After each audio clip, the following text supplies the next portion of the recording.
जय हिंद दोस्तों, मित्रों, बच्चों, जो भी कहूँ, जैसा भी कहूँ, आज फाइनली 2022 के वैकेंसी का टीजीटी का पेपर हो गया। और मैंने कहा था जिस दिन टीजीटी का पेपर होगा उस दिन गंगा नहाएंगे। तो आज यही गंगा किनारे आया हूँ। 4:30 बजे पेपर ख़त्म हुआ, सेंटर पे था। आपका पेपर देखा, कैसा था नहीं था वो बात की बात है। बस किसी तरीके से पेपर हुआ। तो इसके लिए आपने भी बहुत प्रयास किया, हम लोगों ने भी बहुत प्रयास किया। मतलब आयोग गठन से लेके सचिव आने से लेकर के पुराने नए अध्यक्ष आए गए, बहुत सारी बातें हुई। शायद क्या कह रहे हैं, लाठीचार्ज तक बेटियों ने, बहनों ने, माताओं ने लाठीचार्ज तक खाया उसने। महिलाओं को भी नहीं छोड़े थे उस दिन। बहुत कुछ हुआ, तब जाकर के आज फाइनली प्रशांत कुमार जी के निगरानी में पेपर हुआ। चलिए, लेकिन जिस गति से हो रहा है, पीजीटी का कल रिजल्ट भी आ गया, आज टीजीटी का पेपर भी हुआ। जो भी हुआ, कहते हैं ना, अंत भला तो सब भला। पेपर कैसा आया नहीं आया उस पर बात नहीं करेंगे, क्योंकि कंपटीशन है भाई। पेपर आसान आया तो मेरिट ज़्यादा जाएगी, पेपर टफ आया तो मेरिट कम जाएगी। एलटी के जैसा तो है नहीं। लेकिन ये 4 साल बहुत होता है किसी के जीवन में।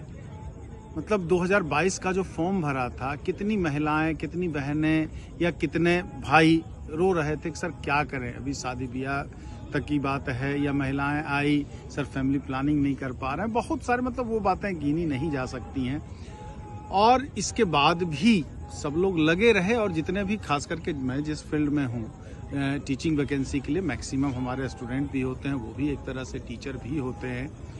तो एक, मतलब कहते हैं ना, खुशी के आंसू। किसी तरह से हुआ तो पेपर कैसा हुआ, उम्मीद करते हैं अच्छा ही गया होगा। सिलेक्शन तो उतना ही का होगा भाई, जितने का सीट है भाई। पेपर आसान था, बच्चों ने मैक्सिमम 100 से ज़्यादा ही किया। ज़्यादातर बच्चों तो सबका सिलेक्शन तो हो नहीं सकता। एक अच्छी बात है कि नई वैकेंसी आने की बात है, उन्हें हिम्मत नहीं हारना है। नई वैकेंसी आ ही सकती है। बाकी आप जो माहौल देख रहे हैं, 2 कौड़ी वाला या 1 कौड़ी वाला, वो सारी चीज़ें, ये लड़ाई, उनमें भी बहुत सारी कमियां हैं, हम में भी बहुत सारी कमियां हैं। या तो कमियों को दूर किया जाए, एक दूसरे पे आरोप प्रत्यारोप लगा करके चीजें हो नहीं सकती हैं। और आरोप प्रत्यारोप तो लग ही रहा है। आरोप, जो सवाल आज पूछा जा रहा, वो सवाल पहले भी पूछा जा सकता है। शायद उन लोगों ने अपनी जिम्मेदारी पूरी तरह से पूरी नहीं की। और हो सकता है भाई, हम लोगों में से भी कुछ लोगों ने, या हो सकता है मैं भी हूँ, कि अपनी जिम्मेदारी पूरी नहीं की, इसलिए अंगुली उठाने का उन्हें भी मौका मिला। और अंगुली तो भाई किसी पे भी उठ सकता है। तो ये बात नहीं है, ना उनमें सब खराब है, ना इधर सब खराब हैं। अगर माफिया है, कोचिंग माफिया है, फलाना है, डिमाका, बहुत सारी चीजें बात है, तो आप मुद्दा उठाइए ना। मुद्दा उठाने से कौन मना करता है। और शायद ही कोई टीचर होगा या कोचिंग इंस्टीट्यूट्स होगा हमारा, जो उसके खिलाफ अगर आप कार्रवाई करते हैं तो कोई विरोध में होगा, अगर जेन्युइन कार्रवाई हो तब। लेकिन अगर आवाज उठाने पे किसी की कोचिंग सील हो जाए कि भाई ये उसी बिल्डिंग में सारी चीजें चल रही थी, सब कुछ हो रहा था, एकाएक आवाज उठाने पे ही क्यों सारी कमियां निकल कर सामने आई। कमियां थी तो शुरुआत से ही वो कमियां थी। ऐसा तो है नहीं कि वो बिल्डिंग एकाएक खड़ी हो जाए। मैं ये नहीं कह सकता हूँ भाई, मैं उतनी कहने की हैसियत भी नहीं रखता हूँ, ना मैं सिस्टम से लड़ने की बहुत ज्यादा हैसियत रखता हूँ।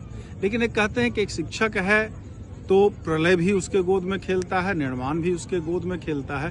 अगर वो दुखी है तो कहीं ना कहीं कुछ समस्या तो है, कुछ समस्याएं तो है ही। उस समस्याओं की तरफ बस ध्यान दिलाना मैं चाहता हूँ। हो सकता है मैं बहुत बड़ा अपने आप को टीचर नहीं मानता हूँ, ना मैं बहुत बड़ा सेलिब्रिटी हूँ, आपका बस सहयोगी हूँ। दोनों मिल करके कुछ काम करते हैं तो मेरी रोटी दाल भी चलती है, और साथ ही साथ कुछ बच्चों का फायदा भी होता है। ये लगातार पेपर लीक का मामला उठ रहा है, तो वो सीधे सीधे दूसरी तरफ से डेविएट हो गया। अब टीचर बनाम पत्रकार वाला मामला ये चला गया। तो एक बार उनको भी अपने गिरबान में झांकना चाहिए कि उनकी स्थिति ऐसी क्यों हुई, ये उन्हें भी सोचना चाहिए। और साथ ही साथ अगर हम पे उंगली उठता है तो हमें भी झांकना चाहिए कि ऐसी स्थिति, ऐसी परिस्थितियां क्यों आई।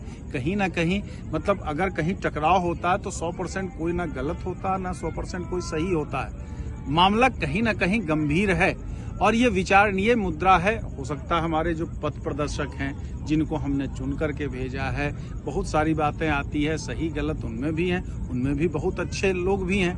तो मिली जुली बात ही की जा सकती है इसमें।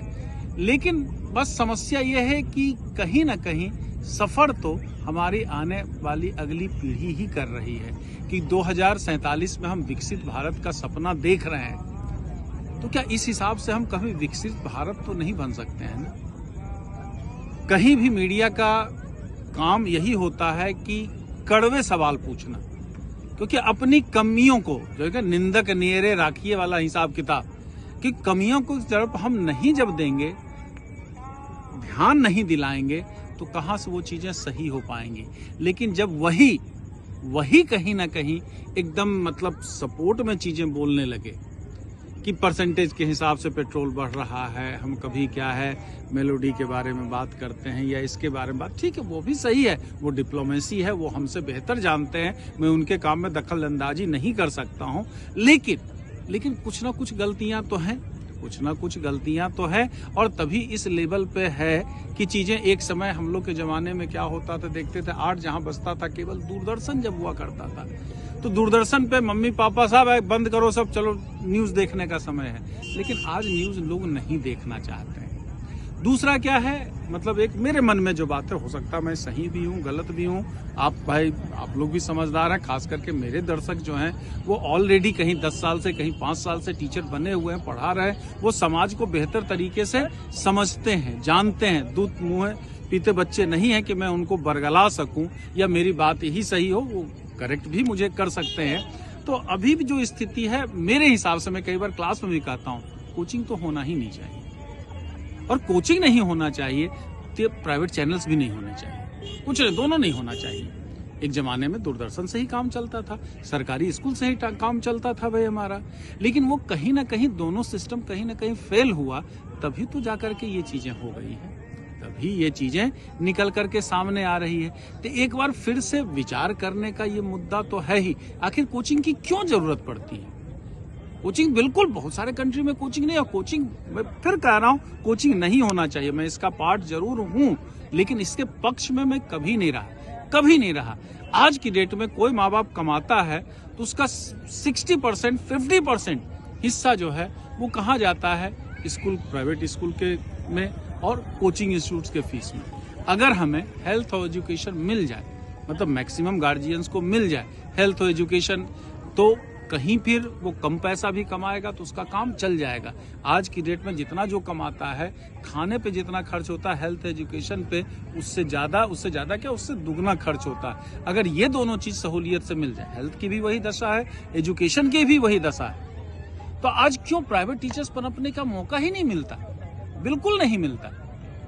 तो ये अंदर झांकने की जरूरत तो हमें भी है और साथ ही साथ आपको भी है। अगर 4-4 साल फॉर्म भरने के बाद बच्चा इंतजार करेगा, 7 साल के बाद कोई वैकेंसी आएगी, और वैकेंसी आएगी तो कहीं पेपर एकदम मतलब अजीब टाइप का है भाई, आप 3 घंटे का पेपर 6 घंटे का बना दोगे, कहीं एकदम मतलब क्या है, एकदम हलवा टाइप का पेपर। तो ठीक है, जो आपने किया वो बेहतर तरीके से हो सकता है, आप हमसे ज्यादा समझदार हैं और है भी भाई, तभी आप उस पोस्ट पे है, मैं उस पोस्ट पे नहीं हूँ, तो आप कर रहे हो बेहतर तरीके से। लेकिन एक बार फिर से सोचने समझने और जानने की जरूरत जरूर है। हर नागरिक को सवाल पूछने का अधिकार है, तो नागरिक के बहाने ही मैं पूछ रहा हूं। और अगर प्रजातंत्र की अगर बात करें, लोकतंत्र, प्रजातंत्र नहीं लोकतंत्र की अगर बात की जा रहा है, तो लोकतंत्र तभी मजबूत होता है जब हर आदमी सवाल पूछे और उसका जवाब मिले। और लोकतंत्र का चौथा स्तंभ जो कहा जाता है वो पत्रकारिता को कहा जाता है। आज के पत्रकार भले एसी में बैठ कर सब कुछ ये करते हैं, लेकिन मतलब मैं अपने जमाने की बात करूं, ज्यादा उस समय पत्रकार की अगर बात है तो खादी का कपड़ा पहने हुए एक तो चश्मा, एक तो कलम, एक तो कागज पेन, उनके पत्रकार को इज्जत की नजर से देखते थे। वैसे ही टीचर की भी बात करें तो भाई टीचर को भी इज्जत की नजर से ही देखते हैं। दोनों समाज के लिए उतना ही इम्पोर्टेंस है। लेकिन आज वो टकराव की स्थिति आई है, तो टकराव में कमियां कहीं ना कहीं दोनों में हो सकती है और होगी ही होगी, कुछ ना कुछ 100% तो परफेक्ट जरूर नहीं है। लेकिन अति हर चीज की हो जाती है तो फिर समस्या आनी स्टार्ट होता है, समस्या प्रारंभ वहीं से हो जाता है। तो ये समस्या क्या है, आगे आने वाला जनरेशन, उनको दूर करना पड़ेगा। 2047 तक अगर हमें विकसित भारत बनना है, जो भी है प्रधानमंत्री जी हैं भाई, प्रधानमंत्री जी हैं, हमारे देश की प्रधानमंत्री कोई भी रहे उस पोस्ट पे, तो हमें उनका लिहाज तो करना ही पड़ेगा, उनका इज्जत करना ही पड़ेगा। वो व्यक्ति का नहीं होता है, वो उस पद का होता है, वो हमारे देश की गरिमा की बात होती है। इसलिए भाई वहाँ तो बात करते ही, और सबके साथ, और टीचर्स अगर है तो भाई सबके साथ उनको बहुत प्यार से ही, बहुत सोच समझ करके ही वो जवाब दे सकता है। टीचर एक होते हैं, वही परशुराम भी शिक्षक ही हैं और चाणक्य भी शिक्षक ही हैं। वो सब कुछ कर सकते हैं, सब कुछ कर सकते हैं, यानी कि देश को दशा और दिशा दिखाना भी उनका काम होता है। तो अगर वो भी कुछ कह रहे हैं तो उनकी बात तो सुनी जानी चाहिए, सुनी जानी और सुनना बनता है।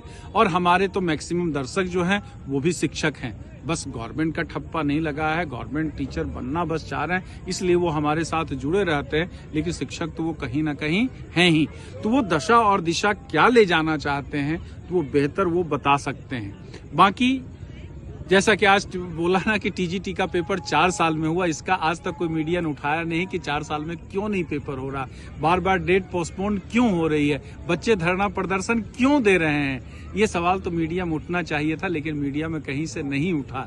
हाँ, आज जरूर उठ रहा है जब चीजें इतनी आगे बढ़ चुकी हैं। तो क्या हमें हर चीज को एकदम एक्सट्रीम लेवल तक बिगड़ने देना चाहिए, उसके बाद ये बहस का मुद्दा होना चाहिए? वो बहस का मुद्दा पहले भी हो सकता है, पहले भी हो सकता है कि जैसे कई सारे है कि कोचिंग माफिया है, ये है वो है, तो उन पे कार्रवाई करिए ना भाई। ये मुद्दा आज क्यों उठा रहे हो? इसके पहले भी आप उठा सकते थे और उस पर कार्रवाई ही होनी चाहिए। शायद हमें लगता है जो भी जेन्युइन टीचर होंगे, अगर उनके विरुद्ध कार्रवाई होती है, अगर जेन्युइन कार्रवाई होती है तो उसका विरोध नहीं करेगा। लेकिन हाँ, कि आप मतलब कुछ भी करने के बावजूद, जब आवाज उठाने के बाद अगर कोचिंग सील कर दिया जाए, एकाएक भवन में बहुत सारी दिक्कतें आनी होती है, तब तो भाई उसका विरोध बनता है कहीं ना कहीं से।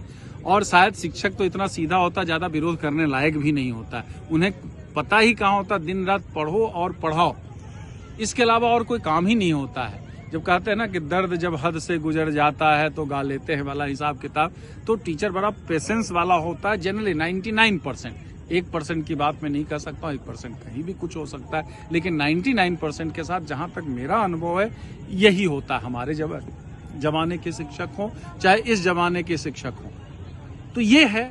तो बाकी आपको क्या करना है बेहतर आप समझ सकते हैं। बाकी ऑल द बेस्ट आगे आने वाले आपके भविष्य के लिए।